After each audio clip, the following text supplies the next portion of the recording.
morning students. Today in our class we are going to discuss about kingdom Monera. Student, this kingdom Monera is as per the classification done by R.H. Whittaker in 1969, who has classified the whole living world into 5 kingdoms. These were the kingdom Monera, kingdom Protista, kingdom Fungi, kingdom Plantae and kingdom Animalia.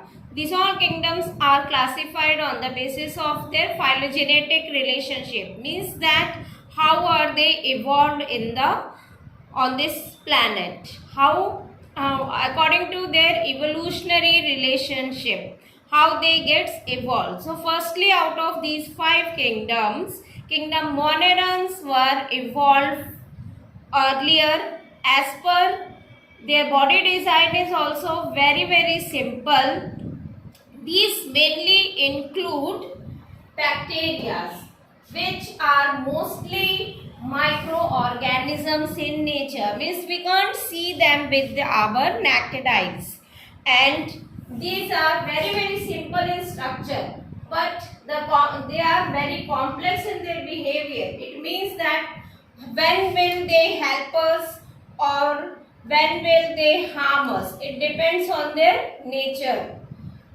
Along with that, they are showing us the most extensive metabolic diversities. As students, these bacteria are cosmopolitan, found everywhere, whether it is water, it is mountain, plant body or animal body or terrestrial habitat, they found everywhere. In harsh condition also they are able to survive themselves. What is the special thing in them? That they are prokaryotic in nature, which means that their cell is made up of undeveloped nucleus. Undeveloped nucleus means their nucleus is not surrounded with any membranous structure. They are simply, their genetic material is kept in the center of the cell and not having any kind of membrane outside it. So the body fluid of these bacteria is protoplasm. Their nature is also very complex. They get their nutrition in both the ways, autotrophic way as well as heterotrophic way, because some of these bacteria are doing autotrophic nutrition as they have the presence of some green pigment in their body, and some bacteria are like that, they are chemosynthetic in nature, means they feed on inorganic chemicals present in nature. Students, many of them are heterotrophic in nature as they are doing saprotrophic nutrition by feeding on dead and decaying matter of plants and animals and helping cleaning our environment. We will discuss about them later. Before that, let's see the different types of bacteria on the basis of their shapes. As they exhibit different shapes, they are categorized into 4 categories. What are those categories? Coccus, Bacillus, Vibrium and Spirillum. The coccus shape is spherical in shape, means that they are just round in shape. We can get the example of coccus as Staphylococcus bacteria. This Staphylococcus, cocci is the plural of this coccus, and coccus is here the single one. But when we are using many bacteria, that is cocci. So Staphylococcus is a bacteria about which you have studied that they are causing food poison in human being. Is it okay? So they spoil our food as well. They causes disease to our body.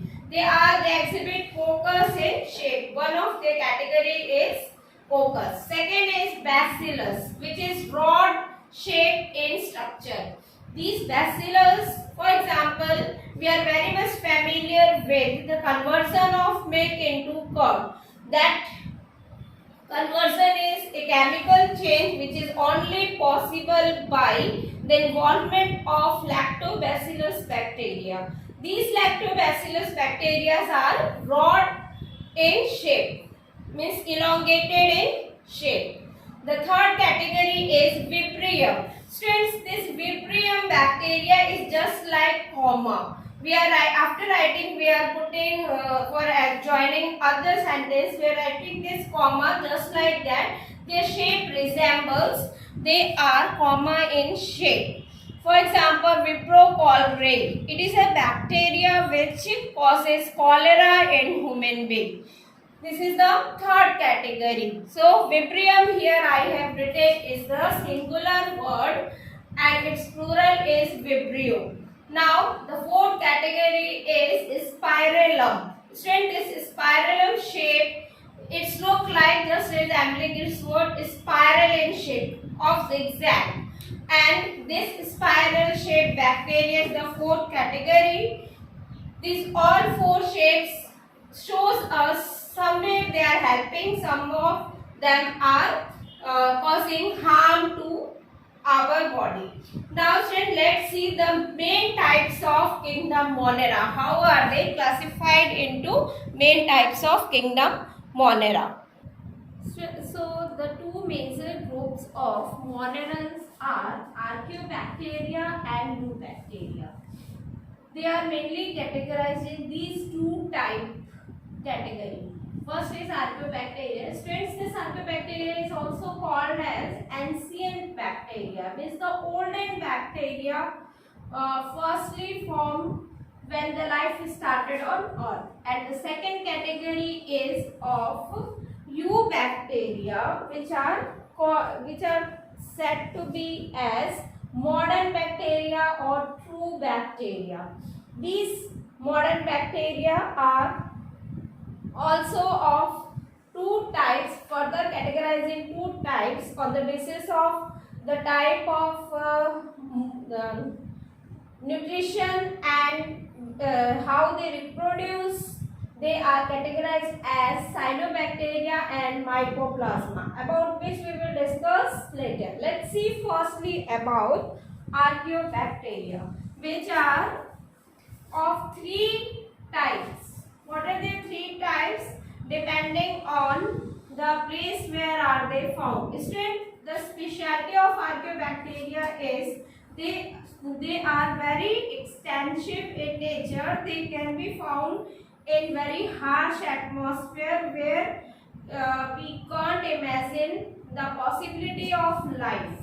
So, because as we have just discussed, these Archaeobacteria are firstly evolved on as a life on Earth. So, during that period of time, the life when started here on our planet, the conditions, the favorable conditions, survival chances were very less. During that condition also these bacteria were surviving, so they were found in very harsh condition. Depending on the place where are they present, they are of three types. What are the three types? First is methanogens, second one is halophiles, and third one is thermoacidophiles. As the name here, methanogens are the kind of bacteria which are mainly found in methane atmosphere, in a marshy area. They are found in the dry well, the place where marsh gases, methane gas, CH4 is released. So depending on their shape, these are of two types, Methanobacterium as well as Methanococcus bacterium. They are also found in the guts of several ruminant animals. Ruminant animals like the cow, buffaloes, those who are eating the cellulose. They are able to digest cellulose due to the presence of these Methanobacterium in their gut. And this is the reason why their dung consists of methane gas, because these bacteria help in digestion of cellulose inside their stomach. When they digest cellulose and remove their undigested food as a dung, that again consists of this methane gas in the form of in their dung, and this methane gas are present in their excreta. Students, methanococcus are mainly found in the marshy area. They are also one of the reason for release of methane gas in nature. Now, student, the second category is halophiles. Student, these bacteria are also known by their nickname as salt-loving bacteria because they are mainly found in the salty area where which is very extreme and very harsh atmosphere. The third type is thermoacidophiles. These thermo would stand for temperature, acid, and philes. So these are such kinds of bacteria which are found in harsh atmosphere, consist of acidic nature where the pH is less than 2. They are able to survive in that acidic atmosphere also. As well, they are also found in hot spring because they are capable of surviving at very high temperature, more than 100 to 130 degree temperature. So Celsius, 100 to 130 degrees Celsius, they are able to survive there. So by their property of finding in that harsh habitat, they are known as thermoacidophiles. Now student, the second category of the bacteria is eubacteria, which are modern bacteria, or in sense they are called as the true bacteria. They are again of two types. First one is cyanobacteria. Let's see what is this. Cyanobacteria are the two bacteria as they are categorized by the presence of a kind of rigid cell wall outside their body, and they are motile also because they have the presence of a thread-like structure, ribbon-like structure that is called as flagellum in their body. So these eubacteria are further categorized as cyanobacteria and mycoplasma. Student, these cyanobacteria are the main motile as they consist of a flagellum inside their body for locomotion, and these are mainly called as blue-green algae. Blue-green algae, why are they called? Because they are not algae, they are resembling like the plantae algae as they have chlorophyll A inside their body, and because of presence of chlorophyll A, they are photosynthetic in nature. Means that they are getting their food by photosynthetic as well as chemosynthetic way. We can say that they are autotrophic in nature. Means they synthesize their food by themselves. Due to the presence of chlorophyll A pigment inside their body, they are photosynthetic and they are autotrophs.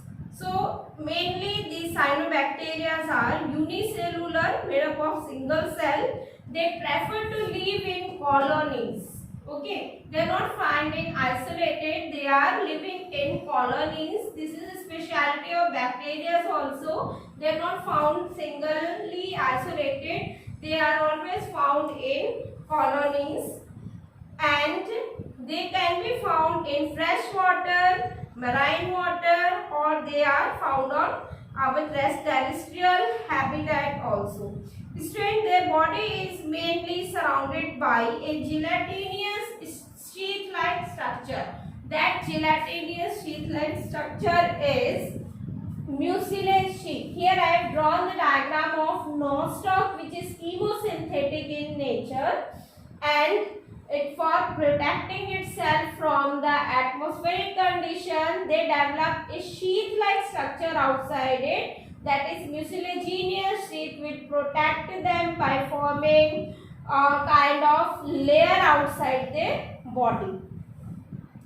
Students, these are able to fix nitrogen that which is present in free nitrogen present in atmosphere, and they feed on it by or like nitrates and ammonia, and then they release energy for their body. So in this way they are also helping in recycling of nutrients, nutrient recycling by the chemosynthetic nature. So these cyanobacteria are abundantly present in atmosphere, and they help us in various ways by fixing nitrogen, by in production of antibiotics as well. They are helpful in making curd from milk. In these are their economic importance, that how are they helpful to us. Now the second category is of mycoplasma. This mycoplasma is mainly called as the PPLO bacteria. The full form of PPLO is Pleuropneumonia like organisms, which have this very smallest size in nature, and they do not have any kind of cell wall outside it. So they have one more property, that they can live without oxygen also. They are mainly found as a pathogen in the body of plants and animals. They can live without oxygen. Their body is without cell wall, and their size varies from 0.1 micron meter to 0.5 micron meter. So they are the very smallest size of organism in the whole living world. Okay, say as the name is PPLO, Pleuropneumonia like organism. So let's see the economic importance of this kingdom Monera. Monerans are very helpful as they help in fixing nitrogen, free nitrogen of atmosphere into plant body. As by the parasitic mode, they are found in as a parasites in the body of plants also. They are helpful in converting milk into curd. Thirdly, they help in recycling of nutrients, sulfur, calcium. Many nutrients are there which are recycled by the help of these Monerans bacteria. They are very helpful in making medicines like antibiotics. So these are their economic importance. How are they help us for increasing our financial, and they play a vital role in atmosphere. Along with that, students, they are also causing diseases in plant as well as human being. Like in human, they are causing tetanus. In animals also they are causing tetanus, many bacterial disease like your cholera, diarrhea, these all. Whereas in plants they cause a citrus canker. A bacterial disease occurs in citrus plants. So these Monerans, along with helping nature, they are also causing harm to us, and they are pathogenic in nature. Now students, how they reproduce? They mainly reproduce by both the ways, asexually as well as sexual reproduction. Students, the main part by which they reproduce is asexually. Few of them are reproducing sexual way. That first, asexually, when they reproduce by the method of fission, dividing into two binary fission or multiple fission. So here we can see in the diagram how the bacteria is dividing and showing fission fission method of reproduction. Here is the cell wall, outer wall is the cell wall. Their cell wall is here found to be mainly made up of polysaccharides. So, and here is the cell membrane. This is the genetic material DNA, which is found inside the nucleus and called as nucleoid. So this DNA molecule is present in monerons as plasmid or episomes, which shows here to be divided, and when they get separated by forming this kind of bending structure into two new individuals. Just like that, when they divide by the multiple fission method, they form a kind of cyst around their body, which when getting favorable condition give rise to more than 2 or 3 bacteria into the atmosphere. Students, they don't have sexual reproduction. They are not highly evolved, so sexual reproduction is generally absent in them. They are incapable of gametogenesis, but so due to genetic recombination which occurs in some of bacteria, they reproduce sexually. They reproduce by 3 ways sexually, either by conjugation, transduction or transformation, for giving rise to their babies. Now this is all about kingdom Monera, which we have discussed today. Now students, your homework is to understand this topic, go through it, and please write all this flow chart into your notebook. This is all for today. Thank you and have a nice day. In the next meeting, we will discuss about kingdom Protista.